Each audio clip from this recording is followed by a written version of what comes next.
സാരഥിയായിട്ട് അജയൻ ചേട്ടനുണ്ട്. ഒപ്പം പാചകക്കാരനായിട്ട് ഇവിടുത്തെ ഓൾ ഇൻ വൺ കാര്യങ്ങൾ നോക്കുന്ന രാജീവ് ഏട്ടനുണ്ട്. പ്രിയങ്കരിയായ പ്രിയങ്കയുണ്ട്. അപ്പോൾ പ്രിയങ്കയ്ക്ക് ഇഷ്ടപ്പെട്ട പായസം ഇവിടെ തയ്യാറാവുന്നുണ്ട്. പ്രിയങ്ക പ്രത്യേകിച്ച് അതിന്റെ സന്തോഷം ഇങ്ങനെ കൂടി വരുന്നു. സന്തോഷം കൂടി കൂടി വരികയാണ്. അതിന്റെ മണമൊക്കെ അടിച്ചിട്ട് നിൽക്കാൻ പറ്റില്ല. സത്യം പറഞ്ഞ എന്റെ സ്മെല്ല് നല്ലതുപോലെ കിട്ടി തുടങ്ങി. പ്രിയങ്ക ഇതിന്റെ റെസിപ്പി എല്ലാം പഠിച്ചെന്ന് തോന്നുന്നു അല്ലേ? ഞാനിപ്പോ പഠിച്ചു. എന്തെല്ലാം നമ്മുടെ ഒരു പാലട പ്രഥമൻ ഉണ്ടാക്കാൻ വേണ്ടി എന്തെല്ലാം ചെയ്യേണ്ടത്? ഇവിടെ ചെയ്തത് പാല് നന്നായിട്ട് തിളപ്പിച്ചിട്ട് മിക്സ് ചെയ്ത് വെച്ച് പാലട അതിലേക്ക് ഇട്ടു. എന്നിട്ട് നന്നായിട്ട് ഇളക്കിയിട്ട് അത് തിളച്ച് അത് വെന്ത് വരുമ്പോൾ നെയ്യ് ചേർത്തു. ഇത്രയേ ഉള്ളൂ. അപ്പോൾ പാലട പ്രഥമൻ റെഡി ആയിരുന്നു. നമുക്ക് ഇനി ടേസ്റ്റ് ചെയ്യാനുള്ള സമയമാണ്. പ്രിയങ്ക അതിനെ ടേസ്റ്റ് ചെയ്തിട്ട് പറയണം. കാരണം ഏറ്റവും കൂടുതൽ നന്നായിട്ട് ഇഷ്ടപ്പെടുന്ന ഒരു വ്യക്തി തന്നെ അത് കഴിച്ചിട്ട് എങ്ങനെയുണ്ട് കുട്ടനാട്ടിലുള്ള സ്പെഷ്യാലിറ്റി ഉള്ള ഈ പായസം രാജീവേട്ടൻ ഉണ്ടാക്കിയപ്പം എങ്ങനെയുള്ളത്. രാജീവേട്ടന് ഒരു സിനിമാ നടി അടുത്തുണ്ട്. അപ്പോൾ രാജീവേട്ടൻ എങ്ങനെയാണ് സിനിമയുടെ കാര്യത്തിൽ? സിനിമയൊക്കെ കാണാറുണ്ടോ? സിനിമ കാണാറുണ്ട്. ഏതെല്ലാം സിനിമകളാണ്? ആക്ഷൻ പടങ്ങളാണോ അതോ ഭയങ്കര ഫാമിലി ഓറിയന്റഡ് പടങ്ങളാണോ? ഫാമിലി. കണ്ടോ, ആള് കണ്ടാൽ തന്നെ അറിയാം വളരെ ഒരു സാധാരണക്കാരനായ കുട്ടനാട്ടുകാരൻ. അതുകൊണ്ട് തന്നെ ഫാമിലി ഓറിയന്റഡ് സിനിമ. അങ്ങനെ എന്തെങ്കിലും വേർതിരിവ് ഇപ്പം ഒരു ഭയങ്കര ഒരു ആക്ഷൻ റോളാണ് കൈകാര്യം ചെയ്യേണ്ടതെങ്കിൽ പ്രിയങ്ക കൈകാര്യം ചെയ്യും? തീർച്ചയായിട്ടും എനിക്ക് ആഗ്രഹമുണ്ട്. രാജീവേട്ട അത് നമുക്കൊരു പ്ലേറ്റിലേക്ക് മാറ്റി പ്രിയങ്കയ്ക്ക് സർവ് ചെയ്യാം. ഇപ്പൊ പ്രിയങ്ക ടേസ്റ്റ് ചെയ്തിട്ട് പറയൂ എങ്ങനെയുണ്ട് ഇവിടുത്തെ പാലട പ്രഥമനം? ഇത് കുറച്ച് കട്ടിപ്പണിയാണ്. നല്ല തിളച്ച ചൂടോടെ എടുത്ത് തന്നേക്കാണ്.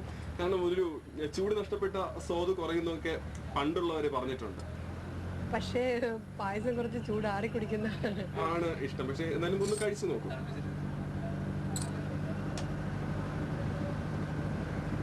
സംസാരമൊന്നുമില്ല, കഴിച്ചുകൊണ്ടിരിക്കണം തോന്നുന്നു. എങ്ങനെയുണ്ട് പായസം?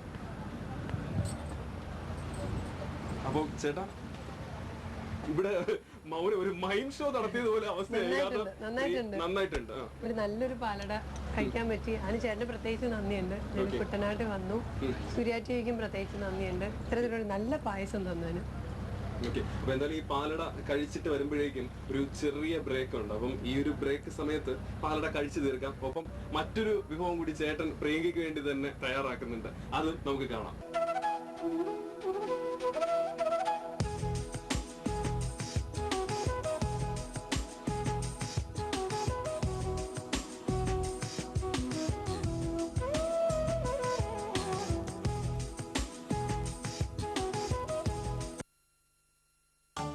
ഗോപാൽ പൽപ്പൊടി എല്ലാ പ്രേക്ഷകർക്കും ഓണാശംസകൾ നേരുന്നു.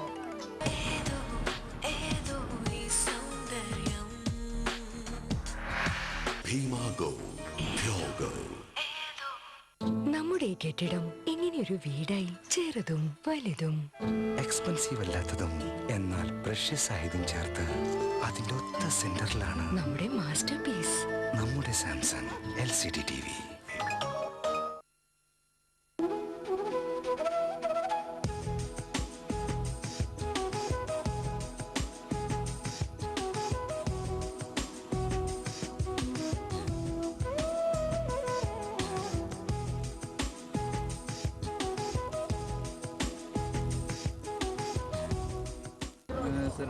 ചിരട്ടയിൽ 3 ഹോൾ ഇടുക.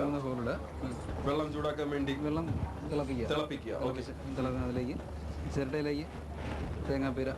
ഓക്കെ. തേങ്ങാപ്പീര ചിരട്ടയിലേക്ക് അതിൽ ഹോൾ വഴി താഴേക്ക് പോകുന്നില്ല? ഇല്ല, പോവില്ല. അതിലേക്ക് നനച്ച് വെച്ചിരിക്കുന്ന മാവ്, പുഞ്ചപ്പുട്ടുപൊടി. നമ്മൾ അല്ലെ പുഞ്ചപ്പുട്ടുപൊടി എന്ന് പറഞ്ഞു. ഇവിടെ വന്നിട്ട് കടയിൽ നിന്ന് ചോദിച്ചാൽ കിട്ടും? പുഞ്ചപ്പുട്ടുപൊടി കിട്ടും. ചേട്ടാ അപ്പൊ അതിനകത്ത് വളരെ മനോഹരമായിട്ട് അങ്ങോട്ട് ഡെക്കറേറ്റ് ചെയ്ത് എടുക്കുന്നുണ്ട്. എന്നിട്ട് എന്ത് ചെയ്യണം ചേട്ടാ? ഇത് ഇതിലേക്ക് വെക്കുക. ഓക്കെ. അപ്പൊ നമ്മൾ ഇതിലേക്ക് വെച്ചു. എന്നിട്ട് വീണ്ടും അതിന്റെ പുറത്ത് കുറച്ച് തേങ്ങ പീ വെച്ചു. അതിട്ട് റെഡി ആവും അല്ലേ? കുറച്ച് കഴിയുമ്പോൾ റെഡിയാവും. ചിരട്ടയിലാണ് പുട്ടുണ്ടാക്കി തരാൻ വേണ്ടി പോകുന്നത്. പ്രിയങ്ക, അപ്പൊ ഈ പുട്ട് ഉടനെ തന്നെ ആവും. പ്രിയപ്പെട്ട സൂര്യ TV പ്രേക്ഷകരോട് പ്രിയങ്കയ്ക്ക് പറയാനുള്ളത് എന്താണ്? നിങ്ങളുടെ എല്ലാവരുടെയും പ്രോത്സാഹനവും പ്രാർത്ഥനയൊക്കെ ഇതുവരെ നിങ്ങൾ എനിക്ക് തന്ന ഇനി തുടർന്ന് അങ്ങോട്ട് എപ്പോഴും ഉണ്ടാവണം. ഈ ഒരു ഓണക്കാലം നന്നായിട്ട് എൻജോയ് ചെയ്യുക, നന്നായിട്ട് സെലിബ്രേറ്റ് ചെയ്യുക. നമുക്ക് വീണ് കിട്ടുന്ന ഓരോ നല്ല മുഹൂർത്തങ്ങളും നമ്മൾ ശരിക്കും ആസ്വദിക്കുക, അതിനെ ശരിക്കും ഉപയോഗിക്കുക. ഈ ഒരു ഓണക്കാലം എല്ലാവരുടെയും മനസ്സിൽ നന്മകൾ നിറയട്ടെ. നല്ല കാര്യങ്ങൾ ചെയ്യുക, എല്ലാവരും സന്തോഷമായിട്ടിരിക്കുക. നന്മ മനസ്സിൽ സൂക്ഷിക്കുന്ന എല്ലാ മലയാളികൾക്കും എൻ്റെ ഹൃദയം നിറഞ്ഞ് ഓണാശംസകൾ.